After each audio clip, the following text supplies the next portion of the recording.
Welcome back everybody. We're all pretty used to the title of Supreme Leader Snoke by now, and remember when Snoke's name was first revealed?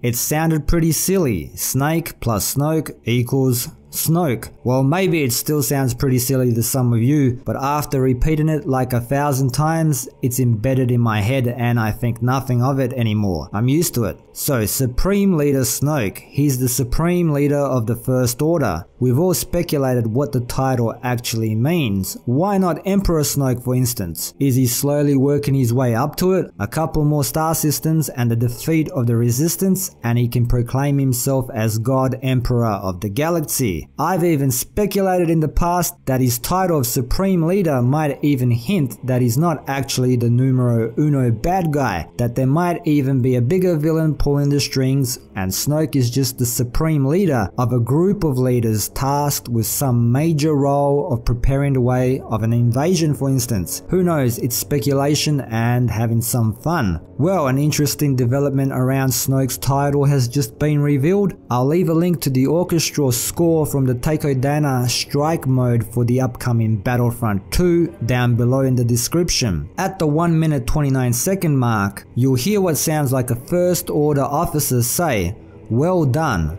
Lord Snoke will be pleased." Hold on, what? Lord Snoke? When did this happen? Is Snoke the Supreme Leader, or is he Lord Snoke? Now, it could be a slip up by EA, but I think not. EA has the license for the Star Wars franchise, and I think they have to get their ideas confirmed by the Star Wars story group to keep things coherent and tied together. So, Lord Snoke then, eh? Okay, you know who also went by the title of Lord? There's some wind in your sails if you were on board for Snoke being a cloned or revived version of Anakin, even though I still don't see that being the case because Snoke is described to be a 7-foot tall humanoid alien, but I can understand how this would lead some credence to that theory. But is there a divide in the ranks of the First Order? For instance, did Snoke gather Kylo and Hux and say, "Look guys, we're all leaders here, I'm just one of you guys, we're all the same and on equal footing"? And Kylo and Hux are like, "What a cool guy, okay, you can be the Supreme Leader then." Meanwhile, Snoke makes everybody else call him Lord Snoke. Did he decide to change his title due to his ambitions? He slowly wants to become the sole ruling force of the First Order and eventually the galaxy? Or does the title of Lord Snoke hint at his past and explain his wealth and origins? Maybe he comes from some sort of wealthy dynasty and all those rich people backing him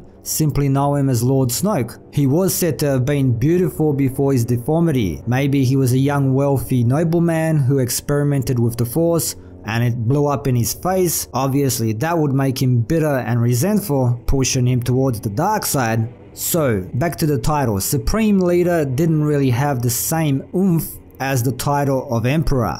And Lord Snoke also leaves some room for further advancement up the ladder. Are we seeing Lord Snoke slowly becoming the new Emperor, or is there a shadowy figure behind him pulling the strings? Anyways, now I hand it over to you guys. What do you make of the title of Lord Snoke? Did he give himself a promotion? Do different subgroups of the First Order refer to him by alternate titles? Is it a clue to his origins perhaps? Or do you have an entirely different outlook on this? Leave your thoughts down below. To stay updated with the channel, hit that notification bell. Thanks for stopping by and for the support. Don't forget to like, share, sub and all that good stuff. And until next time, see yous.